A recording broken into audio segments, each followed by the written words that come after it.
School service commission গতকাল নানান টালবাহানার পর অবশেষে অযোগ্যদের লিস্ট প্রকাশ করলো। তবে মাকড়সার জালের মতো এই পুরো নিয়োগ প্রক্রিয়াটায় কার্যত যেন জর্জরিত। কিন্তু বারবার চেষ্টার পরেও কিছুতেই সাধারণ যারা চাকরি প্রার্থী যারা ইতিমধ্যে প্রস্তুতি নিচ্ছে কিছুতেই তাদের ভরসা পেতে পারছে না, কারণ বিভিন্ন সময় তাদের নিয়োগ প্রক্রিয়ার পদ্ধতি নিয়ে প্রশ্ন উঠছে। তবে একাধিক সময় যারা মামলা করেছিল সেই মামলাকারী আইনজীবীদের পক্ষ থেকে বারবার প্রশ্ন তোলা হয়েছিল দুর্নীতি হয়েছে, এবং দুর্নীতি একজন দুজন নয়, প্রায় সেই সংখ্যাটা হাজারেরও বেশি।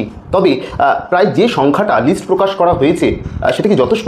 কি বলছে মামলাকারীদের আইনজীবী ফিরদৌস আমিন আমাদের সঙ্গে রয়েছে সরাসরি। দাদা, জজবাত 24 বাংলায় আপনাকে স্বাগত। নমস্কার। কি বলবেন যে এই যে দুর্নীতিতে যারা অভিযুক্ত তাদের লিস্ট প্রকাশ করা হয়েছে, এটা কি শেষ? এই তালিকা অসম্পূর্ণ এবং এই তালিকাটি অসম্পূর্ণ করা হয়েছে বিভিন্ন উদ্দেশ্য নিয়ে। এক, যাদের এই তালিকায় নাম থাকবে তাদের টাকা ফেরত দিতে হবে, মাইনের টাকা। দ্বিতীয় হচ্ছে তারা নতুন নিয়োগ প্রক্রিয়ায় বসতে পারবেন না, ফলে এই সংখ্যাটা কমিয়ে দেখানো হয়েছে।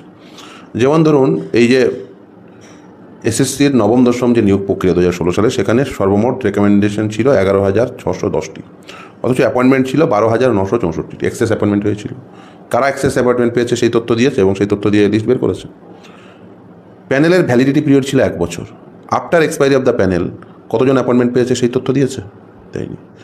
ফলে এই যে ইললিগাল কাজকর্ম করেছে এবং সর্বোচ্চ ন্যায়ালয় সেটিকে ইললিগাল বলেই ডিনোট করেছে, অথচ তারা সেই লিস্টে তাদের নাম দিলেন না। তারা নতুন নিয়োগ প্রক্রিয়ায় বসবেন, ফলে নতুন নিয়োগ প্রক্রিয়াটি আবার কলুষিত হবে। দ্বিতীয় হচ্ছে, যেটা সবথেকে গুরুত্বপূর্ণ, যে টাকা ফেরতের পদ্ধতি এখনও কিন্তু শুরু হলো না। আর এই তালিকা নতুন নয়, এই যে তালিকা দিয়েছেন, মানে এই রাদার আগে যে তালিকা দিয়েছেন সেখান থেকে কম জনের নাম তুলেছেন আর কি। কলকাতা হাইকোর্টের সামনে 4টে এফিডেভিট দিয়েছিলেন, সেই 4টে এফিডেভিটে এই নামগুলোই ছিল। মানে কলকাতা হাইকোর্টেও তো আমরা দেখেছিলাম এই লিস্টটা এর থেকে আরও বেশি লিস্ট প্রকাশ করেছিল। হ্যাঁ, একদমই। দেখুন, আমি বলি যে এরা মানে কী ভাবছে বলুন তো, এরা ভাবছেন যে ঝড় থেমে গেছে, বাতিল হয়ে গেছে, ঝড় থেমে গেছে। কিন্তু আসল লড়াইতে এখনও সেই রায়ের ইমপ্লিমেন্টেশনের উপর, কারণ এই রায় এখনও সম্পূর্ণভাবে ইমপ্লিমেন্টেড হয়নি। এই রায়ে বলা আছে, কলকাতা হাইকোর্টে রায় দিয়েছে, সুপ্রিম কোর্ট তারপরে রায় দিয়েছে, বলা আছে যে যারা টেন্টেড তাদের কাছ থেকে টাকা ফেরত নিতে হবে। প্রয়োজনে ইন্ট্রোগেশন করার জন্য প্রয়োজনে কাস্টোডিয়াল ইন্ট্রোগেশন করতে হবে। সিবিআইকে নির্দেশ দেওয়া আছে, তারা কতজনকে কাস্টোডিয়াল ইন্ট্রোগেশন করেছে তারাই বলবে।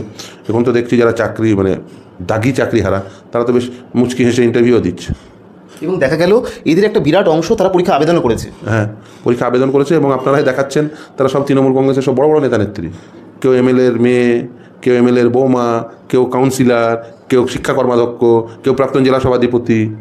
ফলে এই যে তৃণমূল কংগ্রেসের একটা বিরাট মানে দল, তারা তো মানে এই নিয়োগের দুর্নীতি প্রক্রিয়ার সঙ্গে যুক্ত, সেটা পরিষ্কার হয়ে যাচ্ছে। এবং আরও অনেকে যুক্ত রয়েছে, তাদের নামগুলো সামনে নিয়ে আসতে হবে। যাদের নাম উঠে আসছে এবং তৃণমূল কংগ্রেস এবং সরকার মানে যে কমিশন সব তো একেবারে ওতপ্রোতভাবে জড়িয়ে যাচ্ছে। অর্থাৎ সেই কারণে কি অনেকে মানে যে লিস্টটা হাইকোর্টে প্রকাশ করা হয়েছিল যে সংখ্যাটা, সেইখান থেকে কি কাটছাট করে প্রকাশ করা হয়েছে? দেখুন, মানে অবশ্যই যুক্ত তো রয়েছে, সেটা পরিষ্কার। আর কাটছাট করে মানে অবশ্যই যারা ধরুন দেখবেন আপনি প্রথমে যে লিস্ট 1 দিয়েছে, এরা লিস্ট 1 বলে লিখেছে, তার কারণ হচ্ছে যাতে ভবিষ্যতে বলতে পারে যে না লিস্ট 2 লিস্ট 3 আসছে আপকামিং। দেখবেন লিস্ট 1-এর আবার অ্যামেন্ডমেন্ট করেছে, অ্যাডেন্ডাম দিয়েছে, 2 জনের নাম দিয়েছে দেখবেন রাত্রিবেলা, অনেক রাত্রে। কেন? তার মধ্যে একজন হচ্ছে এমএলএর মেয়ে। বেসিক্যালি কি এমএলএর কাছে পারমিশন, তারপরে দেখেছে যে না এর বাবা লোকে খোঁজ করতে শুরু করেছে, কারণ আমাদের কাছে তো সে তালিকা আছে যে আরে অমুক এমএলএর মেয়ের তো নাম নেই। হয়তো আপনারা সাংবাদিক বন্ধুরা গিয়ে জিজ্ঞাসা করেছেন নাম দে। এই হচ্ছে এদের বিষয়, মানে যেটুকু ধরা পড়বো সেটুকু দেব। কিন্তু আপনারা যে হাইকোর্টে এবং সুপ্রিম কোর্টে যে লিস্ট দিয়েছেন আপনাদের থেকে, সেই সংখ্যাটা তো প্রায় 12,000-এরও বেশি। একদমই। দেখুন, সেই সংখ্যাটা হচ্ছে 4টে নিয়োগ প্রক্রিয়া মিলিয়ে অনেকটা, কিন্তু তারা সেটাকে যতটা পারছেন কমিয়ে দেখাচ্ছেন। এই যেমন ধরুন নবম দশম একাদশ দ্বাদশের ক্ষেত্রে মানে 6 থেকে 8,000 হওয়া উচিত। তার কারণ এখনও পর্যন্ত ওরা কাউন্সিলিং ওয়াইজ লিস্ট বের করেননি। কাউন্সিলিং ওয়াইজ লিস্ট বের করতে হবে। যে লিস্ট বের করেছে সেই লিস্টেও দেখবেন সব তথ্য নেই, তথ্য লোকানো হচ্ছে। যাদের অ্যাডমিট কার্ড বাতিল হয়েছে সেখানে নাম নেই, আর যেখানে ওই টেন্টেড বলে চিহ্নিত করা হয়েছে সেখানে বাবার নাম, কোন স্কুলের নাম নেই। কেন? শুধুমাত্র নাম এবং রোল নাম্বার দিয়ে তারা বললো আমরা তো তালিকা, এই সুপ্রিম কোর্ট আর বলেনি নির্দিষ্ট করে যে এই দিতে হবে। আসলে এরা আদালতে থাপ্পড় খেতে এতটা পছন্দ করেন।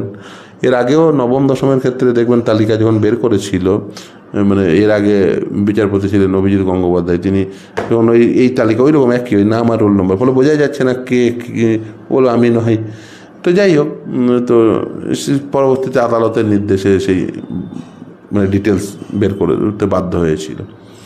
এটা ওদের স্বভাবের মধ্যে পড়ে। আসলে ওরা মানে চোরের সঙ্গে রয়েছেন, তো চুরির মাল যতটা কম দেখানো যায়। লড়াইটা তো কঠিন নিঃসন্দেহে, কারণ মুখ্যমন্ত্রী মমতা বন্দ্যোপাধ্যায় বলছেন যে আমরা প্রত্যেকের পাশে রয়েছি, অর্থাৎ প্রত্যেকের বলতে তো এখানে যোগ্য অযোগ্য সবার পাশে রয়েছে। তো সেই জায়গা থেকে আপনাদের যে লড়াই, যে দুর্নীতির একেবারে শেষ দেখে ছাড়বেন, তো তারপরেও কি আপনারা এখনো পর্যন্ত আশা দেখছেন সুপ্রিম কোর্টে এটা কি পরবর্তী সময় তোলার পর কি হতে পারে? আপনাদের আইনি ভাষায় কি মনে হচ্ছে? দেখুন, এটা কন্টেম্পচুয়াস অ্যাক্ট অবভিয়াসলি। দেখুন, এর আগেও আমরা জানি কি লড়াই, মানে যখন লড়াই শুরু করেছিলাম আমি, ইনফ্যাক্ট আমার সেই পেপারগুলোর কথা এখন মনে পড়ছে, যে কয়েকটা পেপার নিয়ে এসছে, একটা তালিকা নিয়ে এসছে, সেখানে লিস্ট নেই, বলছে স্যার আমার পরের র্যাঙ্ক চাকরি পেয়ে গেছে ছেলেমেয়েরা। তোমার পরের র্যাঙ্ক, তার প্রমাণ কি? তাদের হাতে কোনো প্রমাণও নেই। ইভেন আমি তাদের সাজেশন দিই, মানে লিগাল সাজেশন আর কি, যে তোমরা আরটিআই করো। আমি সেই আরটিআইয়ের ইভেন কীভাবে অ্যাপ্লিকেশান লিখতে হবে, কী লিখতে হবে, সেই সমস্ত কিছু তৈরি করে দিয়ে আরটিআইয়ের অ্যান্সার পাওয়া গেল। মানে প্রথমে তো এই এসএসসি, এই বোর্ড, এরা তো অ্যান্সার দেয় না, তখন আমিই তাদের বলা এসে প্রথমে SPIO, first appeal, SIC, high court করতে করতে আরও 3 বছর চলে যাবে। তো আমি তো ওদের বললাম যে দেখো, এরা তো মানে ইনস্টিটিউশনাল করাপশন করেছে, এরা তো দেবে না, তাহলে কাজ করো, ওই স্কুলগুলোকেও আরটিআই করো, ডিআই অফিসেও আরটিআই করো। বলে এই তখন এই কিছু স্কুলের প্রধান শিক্ষক তারা আরটিআইয়ের জবাব দেন। সেখান থেকে জানা যায়, ট্রেস আউট করা যায় যে বেসিক্যালি না, এটা ঘটে যার সেই সময় কোভিড চলছিল, বলে স্কুলগুলোও বন্ধ ছিল, মানে সেটারও সুযোগ নিয়েছিল। তো যাই হোক, তো আলটিমেট সেই কিছু প্রমাণ পাওয়া গেল যে র্যাঙ্ক জাম্প করে, যেমন ধরুন শেতাব এসে বলছে যে এইরকম আমরা আন্দোলন করছিলাম একসঙ্গেই, অঙ্কিতার বাবা দলে ঢুকে গেল, মানে তৃণমূল কংগ্রেসে, তারপরেই তার মেয়ের নাম অল অফ দ্য সাডেন 1 নম্বরে চলে এলো, আমরা তার বিরুদ্ধে আন্দোলন করছিলাম, এবং যারা আন্দোলন করছিল তাদের মধ্যে একজন নেতা শেখ ইনসান আলী, সে আমার পরের র্যাঙ্ক থাকা সত্ত্বেও সে চাকরি পেয়ে গেল। এবং একটা বিশেষ স্পষ্ট দুর্নীতি হয়েছে, এবং সেটা প্রাতিষ্ঠানিক দুর্নীতি। মমতা ব্যানার্জি দুর্নীতি করেছে, ওসব প্রাতিষ্ঠানিক বলে লাভ কি? দুর্নীতি এই যে ধরুন পরেশচন্দ্র অধিকারীকে দলে ঢুকিয়ে তার মেয়েকে চাকরি দেওয়াটা কে দেবে? মমতা ব্যানার্জি, কারণ তিনি দলের সুপ্রিমো। আর মমতা ব্যানার্জি নিজে তো প্রেস ক্লাবের সামনে পৌঁছে গিয়ে এই শেখ ইনসান আলীকে চাকরি দিয়েছেন। ফলে এটা মমতা ব্যানার্জির করা দুর্নীতি। এখন সিবিআই তাকে গ্রেপ্তার করছে না, ইডি তাকে গ্রেপ্তার করছে না, মানে কেন করছে না সেটা সিবিআই ইডিকে বলতে হবে। তার কারণ এটা ইভেন আপনি ইউটিউবে গেলেও সেই ভিডিও পাবেন, মমতা ব্যানার্জি প্রেস ক্লাবের সামনে পৌঁছে গেছেন। পরবর্তীতে শেখ ইনসান আলীকে চাকরি কে দিল? মমতা ব্যানার্জির সাথে সম্পর্ক হলো আর চাকরি পেয়ে গেল। এটা পরিষ্কার অঙ্ক। পরেশচন্দ্র অধিকারীর মেয়ে, পরেশচন্দ্র অধিকারী তৃণমূলে ঢুকলো, মেয়ে চাকরি পেয়ে গেল। ইনসান আলীর মঞ্চে মমতা ব্যানার্জি পৌঁছে গেল, ইনসান আলী চাকরি পেয়ে গেল, সে নেতা ছিল। মানে এটা তো পরিষ্কার অঙ্ক। দেখুন, একইভাবে এই যে নতুন নিয়োগ প্রক্রিয়া হবে, সেখানটাকেও কলুষিত করছে, সেই নিয়োগ প্রক্রিয়াটিকে কলুষিত করা হচ্ছে। কেন? তার কারণ হচ্ছে অনেকের নাম আসা উচিত ছিল, তাদের নাম আসেনি। তার কারণ তাদের সাথে মমতা ব্যানার্জির সরাসরি ভালো সম্পর্ক রয়েছে, ওই জন্য। এবং মমতা ব্যানার্জিকে তাদের সঙ্গে এক মঞ্চে দেখাও গেছে। শেষ পর্যন্ত কি হবে, মানে তাদের নাম কি আলটিমেট কমিশনকে প্রকাশ দিতে হবে? না, মমতা ব্যানার্জিকে জেলে যেতে হবে। এমনিও মমতা ব্যানার্জি জেলে যাবেন, শুধুমাত্র দয়া দাক্ষিণ্যে কোনো জেলের বাইরে আছেন। এখনো পর্যন্ত প্রায় লক্ষ লক্ষ চাকরিহারা তারা রাস্তায়, তারা কেউ আবার প্রস্তুতিও নিচ্ছে, কেউ আবার আইনি লড়াইও লড়ছে। তবে এই যে নিয়োগ প্রক্রিয়া হতে চলেছে 7ই সেপ্টেম্বর, সেখানেও দেখা যাচ্ছে যে একাধিক জটিলতা। শেষমেশ পরীক্ষাটা কি হবে, কি মনে হয়? পরীক্ষা তো হবে, পরীক্ষা তো করতেই হবে, সুপ্রিম কোর্টের নির্দেশে পরীক্ষা করতে হবে, পরীক্ষা নিতে হবে, নিয়োগ প্রক্রিয়া করতে হবে। কিন্তু দুর্ভাগ্য হলো যে এই লিস্টটা আগে দেওয়া উচিত ছিল। লিস্টটাকে কলুষমুক্ত করে নিষ্কলঙ্ক একটি লিস্ট, মানে চোরেদের লিস্ট আর কি, মানে চোরেদের লিস্টকেও আজকে নিষ্কলঙ্ক লিস্ট বলতে হচ্ছে, মানে এরকম অবস্থা।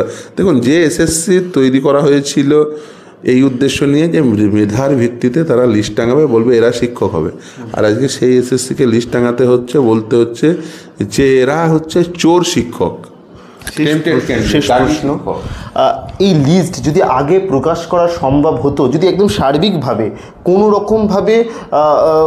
রকমভাবে কার্পণ্য না করে যদি সরাসরিভাবে একদম অযোগ্যদের লিস্ট যদি প্রকাশ করা হতো, তাহলে কি মনে হতো এই এতগুলো ছেলে মেয়ের চাকরি হারাতে হতো না? এটা দেখুন, এটা যদি সম্ভব হতো, যদি ওএমআর শিট থাকতো, যদি সেটা রাখা হতো, তার মিরর ইমেজ রাখা হতো, এটা সম্ভব হয়নি এই কারণেই। তার কারণ হচ্ছে যে এরা ইচ্ছা করেছিলেন, ইচ্ছা করেই এটা করেছিলেন। দেখুন, মিনিমাম 20 বছর একটি ডকুমেন্ট সংরক্ষণ করে রাখতে হয়। রাইট টু ইনফরমেশন অ্যাক্ট সে কথা বলে, এরা রাখেননি। আপনারা ভাববেন না এই তালিকা মানে এর বাইরে সবাই অদাগী, এর বাইরে সবাই অদাগী নয়। এই সিস্টেমে ইভেন একজনও অদাগী নেই। শুনতে খারাপ লাগছে, বাট এটা ফ্যাক্ট। কারণ হচ্ছে আপনি যাদের অদাগী বলছেন বা যারা নিজেদের অদাগী বলছে, এটা ইনস্টিটিউশনাল করাপশন হয়েছে। সেই করাপশনের অংশ হিসেবে হয়তো আপনি করাপশন করেননি, ঠিক কথাই, কিন্তু সিস্টেমটাতে করাপশন হয়েছে। মানে এখানে যে এদের দোষ তা কিন্তু নয়, দোষ হচ্ছে সিস্টেমেরই। মানে সিস্টেম মানে এসএসসি, সরকার এবং বোর্ডের। এবার বলবেন, অনেকেই দেখছি লেখালেখি করছেন বা বলার চেষ্টা করছেন যে তাদের কি হলো, চলে তাদের কি হলো, তাদের কি করতে হবে, সেই জন্য তো সিবিআই ইনভেস্টিগেশন, ইডি ইনভেস্টিগেশন হচ্ছে। যারা এখানে দুরকম বেনিফিশিয়ারি আছে, একটা হচ্ছে যারা চাকরি নিয়ে বেনিফিট পেয়েছেন, আর একটা হচ্ছে যারা টাকা নিয়ে বেনিফিট পেয়েছেন। চাকরি নিয়ে যারা বেনিফিট পেয়েছেন তাদের তালিকা ওই 1804 দিয়েছে, ওটা দীর্ঘতর হবে। হ্যাঁ, আর যারা টাকা নিয়ে বেনিফিশিয়ারি হয়েছেন, যে পাত্রচারা যে টাইপের, তাদের যে তদন্ত সেটা সিবিআইডি করছে। সেটার জন্য দায়ী হবে এক্সক্লুসিভলি সিবিআইডি। এবং এই সিবিআইকে একটা ক্ষমতাও দেওয়া হয়েছে, আদালত বলেছে, মানে এমনিই তাদের সেই ক্ষমতা রয়েছে, কিন্তু আদালত স্পেসিফিক নির্দেশ দিয়েছেন যে এই টেন্টেড ক্যান্ডিডেটদের কাছ থেকে তোমাদের জানতে হবে যে এরা কাদেরকে টাকা দিয়েছিল।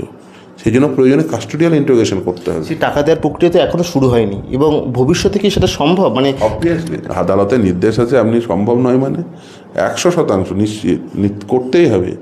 আদালতের নির্দেশ আছে, আর আপনি সেটা করবেন না, পালন করবেন না, যে আপনি ওই একটা কোনো টাকা দিল না, 30 লাখ টাকা পকেটে ভরে নিল, সে টাকা দিল না, দিয়ে আবার ঘুরপথে তাকেই আবার ওই কোনো হয়তো বীরভূমের পঞ্চায়েতে বা নদিয়ার একটা জেলা পরিষদে বা হয়তো মিউনিসিপ্যালিটিতে হয়তো ঢুকিয়ে দেওয়ার ধান্দা করছেন। বলছেন না না, চিন্তা করিস না, টাকা আমাদের কাছে ফেরত চাস না, কোথাও না কোথাও ঠিক ঢুকিয়ে দেবো। এসব তো বলে বেড়াচ্ছেন বাজারে। হ্যাঁ, এসব বাজারে বলে বেড়াচ্ছেন, ও খবর আসে। তো যাই হোক, দেখবেন যারা চাকরি হারা মানে দাগি, তারাও দেখবেন এখন আবার ওপেনলি চলে আসছে ইন্টারভিউ দিতে। মানে লজ্জতার কোন চরম পর্যায়ে পৌঁছে গেলে এরকম হয় আর কি। তো তারা এসে মুচকি হেসে দেখবেন ইন্টারভিউ দেওয়ার পর মুচকি হেসে দিচ্ছে, মানে কি, মানে ঠিক কোথাও না কোথাও বাগিয়ে নেবে। তো লিস্টে একবার নাম উঠে গেলে আপনি যেখানে বাগিয়ে নেবেন সেটাই কলুষিত লিস্ট বলেই ধরা হবে। কারণ খুব স্বাভাবিক, একটা প্রক্রিয়াকে কলুষিত করেছে আর একটা প্রক্রিয়াকে অকলুষিত রাখবে নাকি? ফলে এই যে যারা ভাবছেন তাদেরকে মানে ভুল বোঝাচ্ছেন। ফলে এই যে মানে যারা আগে গেলে আগে পাবেন ভিত্তিতে টাকা নিয়ে নিন, না হলে কিন্তু আপনাদের যে টাকা দিয়েছেন ওই টাকা জলে যাবে আর কি। লিস্ট প্রকাশিত হলো, কিন্তু লিস্ট প্রকাশ হওয়ার পরও একাধিক প্রশ্ন। এই লিস্টে যাদের নাম এসছে এটাই কি যথেষ্ট, নাকি আরও সংখ্যাটা রয়েছে? তুমি সংখ্যাটা থাকলেও কেন সেটা প্রকাশ করা হচ্ছে না? এরই পাশাপাশি যারা অযোগ্য, সুপ্রিম কোর্টের নির্দেশ রয়েছে টাকা ফেরত দেওয়ার, সেই টাকাও এখনও পর্যন্ত ফেরত দেওয়ার প্রক্রিয়া শুরু করতে পারলো না স্কুল সার্ভিস কমিশন। সব মিলিয়ে আগামী দিন পরিস্থিতি কি হতে পারে সেদিকে যেমন নজর থাকবে, অন্যদিকে প্রায় ওই টাকা ফেরত নিতে হবে রাজ্য সরকারকে, নট এসএসসি। তার কারণ হচ্ছে এটা ডিস্ট্রিক্ট ম্যাজিস্ট্রেটদের উপর নির্দেশ আছে, তারা ল্যান্ড রেভিনিউ আকারে সেই টাকা ফেরত নেবেন। এখনও পর্যন্ত সেই টাকা কিন্তু ফেরতের কোনো বন্দোবস্ত হয়নি, কারণ এটা জনগণের করের টাকা, সরকারের টাকা, মানে জনগণের টাকা। সেই জনগণের টাকা জনগণের কাজে ব্যবহার করার জন্য ফেরত নিতে হবে। যদি না নেন, যিনি নেবেন না তিনি দায়বদ্ধ থাকবেন। ফলে এই ডিস্ট্রিক্ট ম্যাজিস্ট্রেটগুলোকেও কিন্তু বিপদে ফেলাচ্ছেন মমতা ব্যানার্জি। তার কারণ ভবিষ্যতে কিন্তু এরাই সব কন্টেমনার হিসেবে চিহ্নিত হবেন। ফলে এই আইএস অফিসারগুলোকে বেসিক্যালি বিপদে ফেলাচ্ছেন মমতা বন্দ্যোপাধ্যায়। স্বাভাবিক, এখন দেখার বিষয় সেই নির্দেশ পালন করতে কতটা তারা সক্রিয় ভূমিকা পালন করে।